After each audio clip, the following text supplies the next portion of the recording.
नमस्कार दोस्तों, आप देख रहे हैं लोक बंधु चैनल। दोस्तों, सरकारी मठी और कुजात राष्ट्रवादी इस देश में कौन है, कैसे हैं, इसके बारे में मैं आपसे चर्चा करूंगा। आज से 8 साल पहले भारत की जनता राष्ट्रवादी बनकर अच्छे दिन के लालच में भाजपा की सरकार बनाई। हम लोगों ने वोट किया कि अच्छी सरकार आएगी, अच्छा काम करेगी, लेकिन उसका नतीजा क्या हुआ आपके सामने है। तो हमें इस समय कितने प्रकार के राष्ट्रवादी हैं यह जान लेना चाहिए। एक है सरकारी राष्ट्रवादी, जिनके नेता हैं नरेंद्र मोदी। राष्ट्रवादियों में आजकल ज़्यादातर सरकारी राष्ट्रवादी हैं। दूसरे प्रकार के मठ मंदिर वाले राष्ट्रवादी, मठाधीश राष्ट्रवादी हैं, जिनके नेता हैं मोहन भागवत और योगी आदित्यनाथ। वे भी अपने समझ के अनुसार राष्ट्रवादियों को सरकारी राष्ट्रवाद के साथ इधर उधर सहयोग करते हुए बनाए रखना चाहते हैं। तीसरा प्रकार है वह कुजात राष्ट्रवादियों का। ऐसे राष्ट्रवादी जो जाति के बाहर निकाल दिए गए हैं, जिनके न तो सरकारी और ना ही मठाधीश राष्ट्रवादी मानते हैं, हमारे जैसे लोग। और उनका नेता है डॉक्टर राम मनोहर लोहिया, राज नारायण, मनीराम बागड़ी, मधुलिमय, रामोधे सिंह और बाबू राम सेवक यादव। इस तरह के तमाम समाजवादी नेता हैं जिन्होंने केवल राष्ट्र की बात की है और राष्ट्रवादी बना है, जाति और धर्म से ऊपर उठ करके देश और संविधान की चर्चा की है, जिसकी चर्चा आजकल समाज में नहीं हो रहा है। आप देख रहे हैं, मेरे जैसे लोग तो उनको नेता मानते हैं। ये 3 प्रकार के राष्ट्रवादी हैं, सरकारी, मठी और कुजात राष्ट्रवादी। इन तीनों को भारत की जनता समझ जाए तो जो फिर मैंने तीसरा बताया, ये अगर कहीं भारत के जनता को समझा ले गए तो देश में नई ताकत और नई जान आ जाएगी। साल 2014 में ग्रामीण इलाकों में 32 रुपया प्रतिदिन और कस्बों और शहरों में 47 रुपया प्रतिदिन के हिसाब से गरीबी रेखा तय की गई थी। तेंदुलकर फार्मूले में 22% आबादी को गरीब बताया गया था, जबकि रंगराजन के फार्मूले में 29.5% आबादी को गरीबी रेखा के नीचे माना था।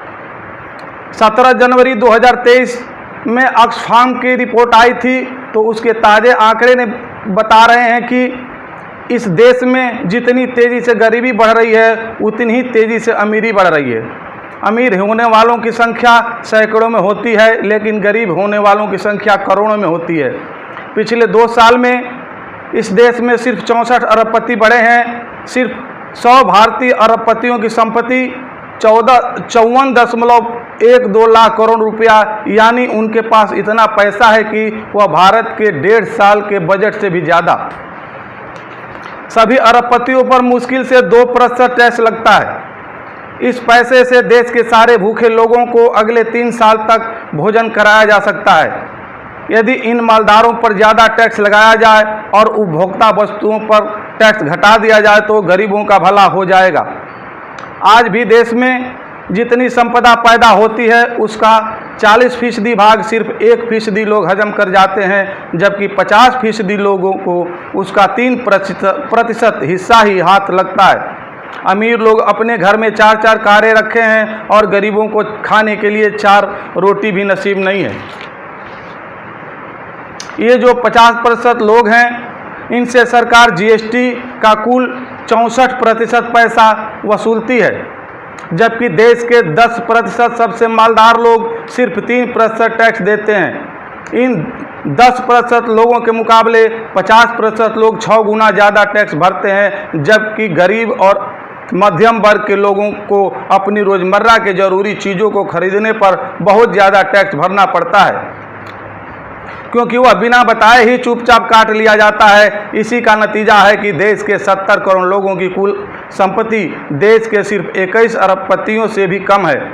साल भर में उनकी संपत्तियों में 121% का इजाफा हुआ है।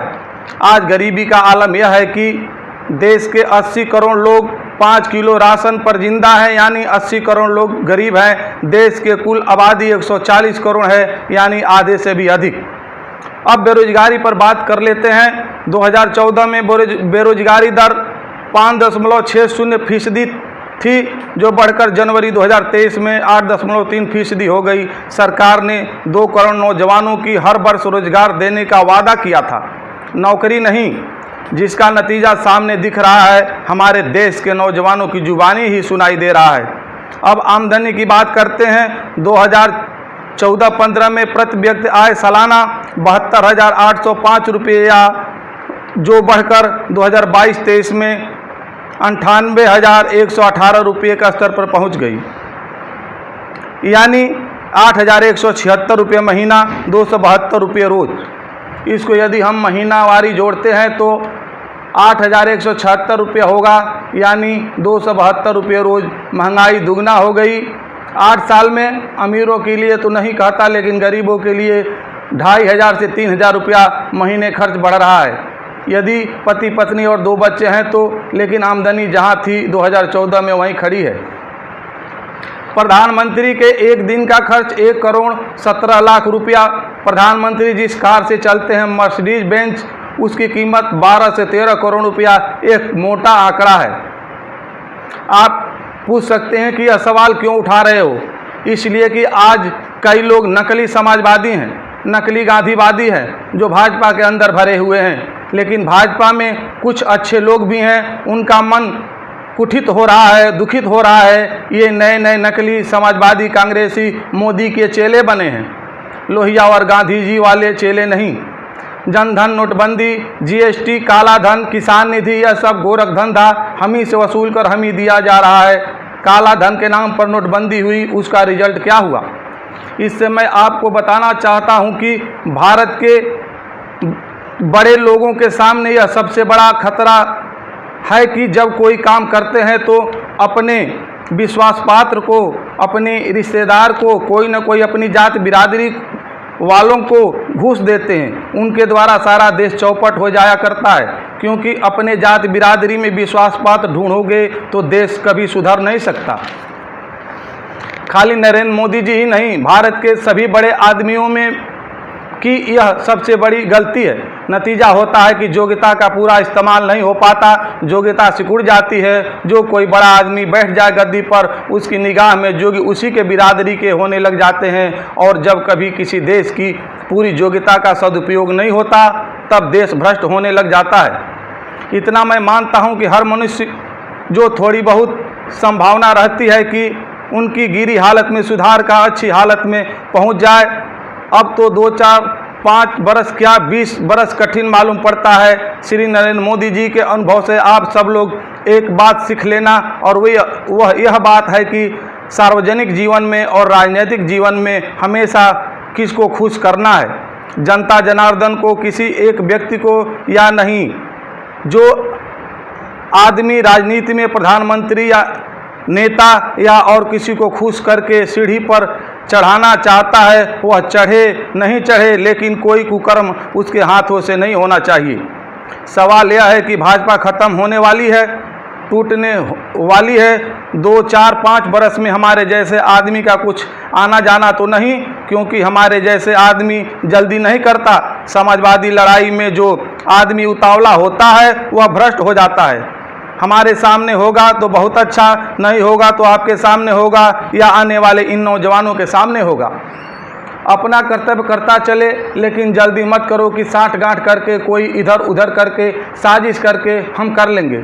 अच्छा नहीं होगा तो जब कभी होगा। भाजपा टूटने वाली है, लेकिन उसकी जगह कौन लेगा? कैसे काम चलेगा? कैसे भाजपा को तोड़ेंगे?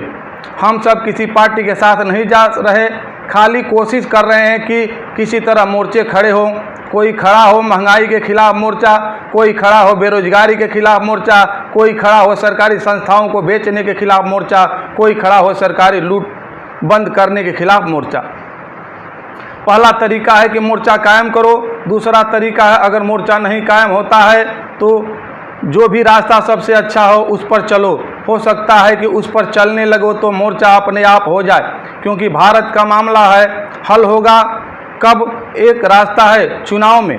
भाजपा हारेगी। और दूसरा रास्ता है, अगर भारत के 150 जिलों में एक दिन 25-50 हज़ार आदमी एक साथ निकल पड़े और आज की राष्ट्रीय शर्म की सरकार को, यह दुर्बलता वाली सरकार, गरीब के मामले में दुर्बल सरकार, देश की रक्षा के मामले में दुर्बल सरकार, नौजवानों को रोजगार और अच्छी शिक्षा देने में दुर्बल सरकार, इसके खिलाफ और घंटे 2 घंटे के लिए नहीं बल्कि जब प्रदर्शन करने निकले तो एकदम से लोकसभा या राज्यसभा या विधानसभा या सरकारी दफ्तर है, इनको शांतिपूर्वक घेर कर बैठ जाए कि देखो सरकार में ने यह तब्दीली करो, सरकार जो ये गलती कर रही है इसको सुधारो, ये चीज़ लागू करो, नहीं तो हटो। ऐसा हो तो भारत में बदलाव होकर रहेगा। ये 2 उपाय हैं, एक तो है चुनाव में भाजपा हटाओ, दूसरा है जनता के मन को उभार करके इस प्रकार सरकार के खिलाफ प्रदर्शन करो ताकि जनता भी जान जाए कि भाजपा क्या कर रही है। इसके साथ ही जय हिंद, जय भारत, जय लोक बंधु।